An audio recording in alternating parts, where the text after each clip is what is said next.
कि गागर में सागर भर भर दे रहे हैं। आइए अब उपाघाट आश्रम के विद्वान युवा सन्यासी पूज्यपाद आचार्य श्री के सानिध्य में रहकर वर्षों से संत मत का प्रचार करने वाले स्वामी श्री परमानंद जी महाराज हम लोगों के बीच विद्यमान हैं। हम लोग इनसे विद्वत्ता पूर्वक सुने।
अपने निवास में विराजमान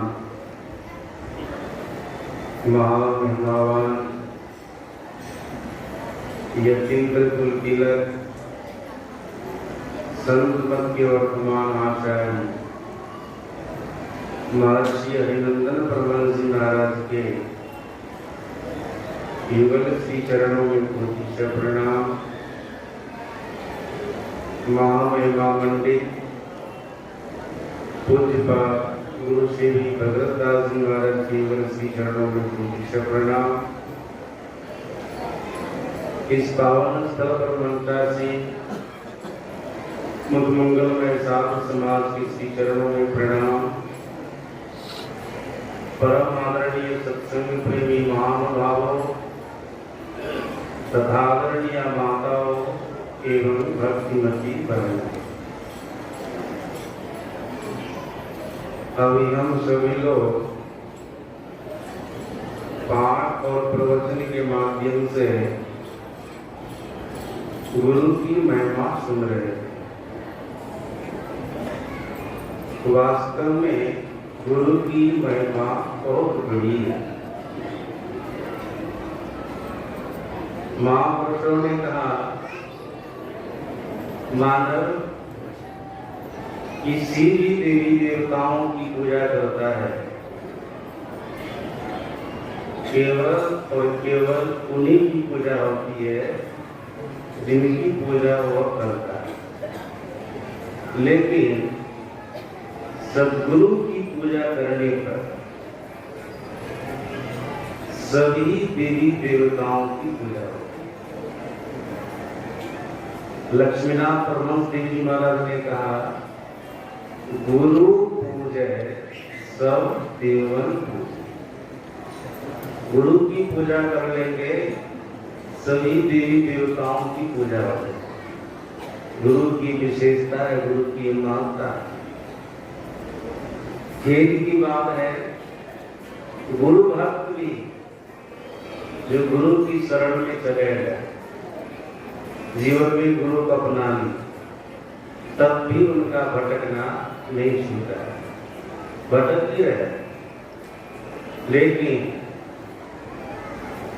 पूरे आशा विश्वास के साथ अगर आप जीवन भर गुरु की पूजा करते रह जाएंगे, गुरु की पूजा तो होगी ही, साथ साथ संपूर्ण देवी देवताओं की पूजा, पार ब्रह्म परमात्मा की पूजा होगी।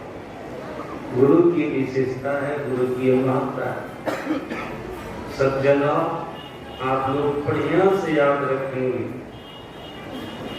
जीवन में गुरु की पूजा को छोड़कर आप अन्य प्रकार के सत्कर्मों को करेंगे तो केवल करने के लिए वो होगा कि सत्कर्म किए, लेकिन उसका फल मिलने वाला नहीं। जब आप गुरु की शरण में जाएंगे, गुरु की पूजा करेंगे, तभी आपको अपने किए सत्कर्मों का फल भी प्राप्त होगा। लक्ष्मीनाथ परमहंस देव महाराज ने कहा, गुरु बिनु जब तक दान व्यर्थ व्रत तीरथ फल नहीं दाता, लक्ष्मीपति नहीं सिद्ध गुरु बिनु वृथा जीव जाता। गुरु के अभाव में, गुरु की पूजा के बिना, गुरु की सेवा के बिना आप दान पुण्य अनेक प्रकार के सत्कर्म कर रहे हैं, आपका सब व्यर्थ हो जाएगा, किसी का फल आपको प्राप्त नहीं होगा।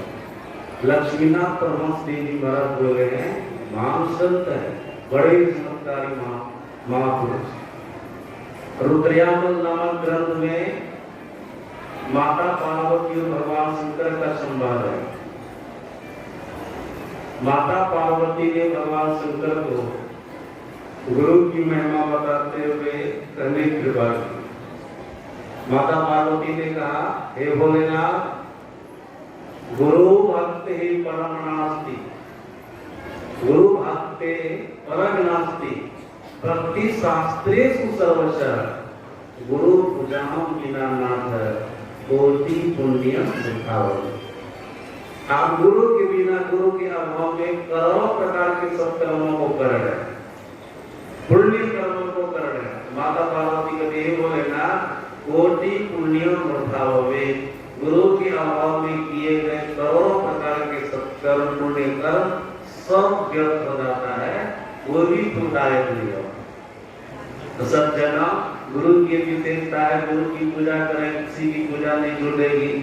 साथ साथ अपने जीवन में गुरु को अपनाएंगे, किसी भी प्रकार के सत्कर्मों को करेंगे तो उसका फल आपको प्राप्त होगा। अगर गुरु को नहीं अपनाए हैं तो आपको किसी भी प्रकार के सत्कर्मों का फल मिलने वाला नहीं। ये गुरु की विशेषता है, गुरु की महत्ता है। और जब उपनिषद का अध्ययन करेंगे तो आपको पता चलेगा, गुरु के अभाव में जीव के लिए 3 चीजें दुर्लभ होती है। दुर्लभो विषय त्यागो, दुर्लभम तत्दर्शनम, दुर्लभा सहजावस्था, सद्गुरु परिणामी। सद्गुरु की कृपा के बिना विषय त्याग दुर्लभ है, तत्व दर्शन दुर्लभ है, अर्थात परमात्म दर्शन दुर्लभ है, सहज अवस्था की प्राप्ति दुर्लभ है। ये 3 चीजें दुर्लभ है। सज्जनों, बारंबार हम आप सत्संग में सुनते रहते हैं, तंत्र शास्त्र के माध्यम से भगवान शंकर ने अनेक कृपा की है। मनुष्य का शरीर बड़ा अद्भुत शरीर है।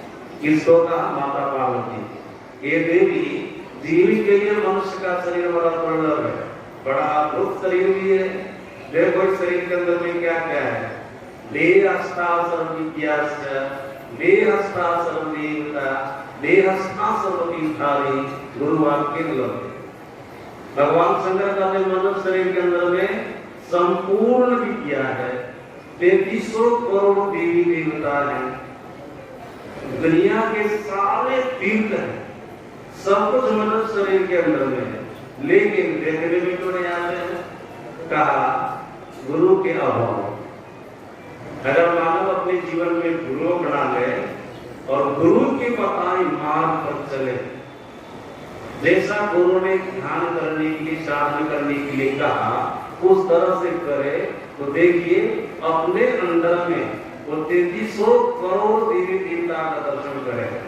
33 करोड़ देवी देवता का दर्शन, उनको संपूर्ण विद्या की 14 विद्याओं की प्राप्ति हो जाएगी। दुनिया के सारे तीर्थों का वो दर्शन करें। किनकी कृपा से? गुरु की कृपा से। गुरु की कृपा हो जाए आप अपने अंदर में इन सभी चीजों को देखेंगे, साथ साथ आपको परमात्मा का भी दर्शन हो। ये गुरु की विशेषता है, गुरु की महत्ता है। शंकराचार्य जी महाराज ने गुरुअष्टकम में करने की कृपा की है, मानव को सब कुछ प्राप्त हो जाए, अगर वो गुरु की शरण में नहीं गया है तो सब कुछ प्राप्त करके भी वो कुछ भी प्राप्त नहीं किया। शंकराचार्य जी महाराज की वाणी है, शरीरं स्वरूपं तथावा कलत्रम यशश्चारु चित्रम धनं मेरु तुल्यम मनस्य नवग्नं कुर्वन्ति तन्मे ततः किं ततः किं ततः किं ततः। शंकराचार्य जी महाराज ने कहा, किसी को बहुत बढ़िया सुंदर शरीर मिल गया है, पुरुष है, उनको सुंदर स्त्री की प्राप्ति हो गई है, स्त्री उनको सुंदर पुरुष की प्राप्ति हो गई है, चतुर्दिक संसार में यश फैल गया है, गर्दी फैल गई है, और सुमेरु पर्वत के समान किसी को धन हो गया है। अगर ऐसे आदमी को, ऐसे मनुष्य को गुरु की श्री चरणों से प्रेम नहीं हुआ है तो ततः किम ततः किम ततः किम, इतना हुआ तो क्या हुआ, हुआ तो क्या हुआ, कुछ भी नहीं, कुछ भी नहीं, कुछ भी। तो सब जगह गुरु के श्री चरणों में प्रेम होना चाहिए। गुरु को प्राप्त करेंगे ना, आपके लिए कोई भी चीज दुर्लभ नहीं रहेगी, सभी चीजों की प्राप्ति होगी, सभी चीजें आपके लिए सुलभ हो जाएंगी। सब जगह आप लोग इस बात को बढ़िया से जान गए, जान रहता तो आया है। आज व्यास पूजा है, व्यास पूजा के अवसर पर हम आप गुरु की पूजा करते हैं। तो व्यास किसे कहते हैं? व्यास का शाब्दिक अर्थ होता है संपादक। सज्जना व्यास पूजा, इसको गुरु पूर्णिमा कहते हैं, गुरु पूर्णिमा के रूप में मनाते हैं। ये व्यास देव जी महाराज, इनका नाम आप लोग सुन रहे संस्थापक महोदय से, कुछ स्वामी प्रकाश जी महाराज से, उनका नाम कृष्ण द्वैपायन था, लेकिन उन्हीं का नाम व्यास पड़ा। सब जन याद रखेंगे, हम आप जिस कलयुग में है ना, ये 28वें कलयुग है, और हम जो व्यास की पूजा कर रहे हैं, इस द्वैपायन की पूजा कर रहे हैं, ये व्यास 28वें व्यास है। 28वां कलयुग चल रहा है, 28वें व्यास की पूजा हम कर रहे हैं। 28 बार सतयुग बीता, त्रेता युग बीता, द्वापर युग बीता, और 28वां कलयुग चल रहा है। 28वें द्वापर में व्यास देव जी महाराज का अवतार हुआ। केवल 28वें द्वापर में नहीं, जितने द्वापर बीते सभी द्वापरों में व्यास देव जी महाराज का अवतार हुआ है। तो अलग अलग व्यास का अवतार हुआ है। आप लोग इस बात को सुन रहे हैं कि व्यास देव जी महाराज ने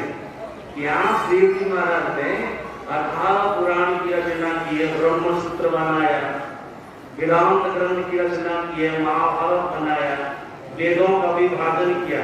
याद रखेंगे आप लोग, केवल और केवल कृष्ण द्वैपायन जो व्यास है, संपादक है, केवल यही एक काम नहीं किया है।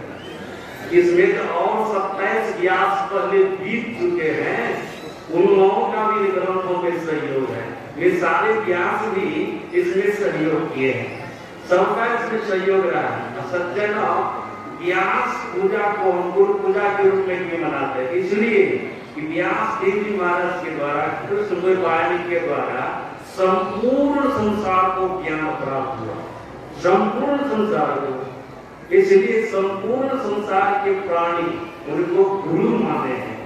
यहाँ एक अक्षर बताने वाले भी गुरु होते हैं, लेकिन वे संपूर्ण प्राणियों को, संसार के संपूर्ण प्राणियों को ज्ञान दिया है, वे संपूर्ण संसार के गुरु हो गए। इसलिए वो जगत गुरु हैं। या संपूर्ण विश्व में, संपूर्ण संसार में आषाढ़ पूर्णिमा के दिन व्यास देव नाम पर सभी गुरु भक्त अपने अपने गुरु की पूजा करते हैं।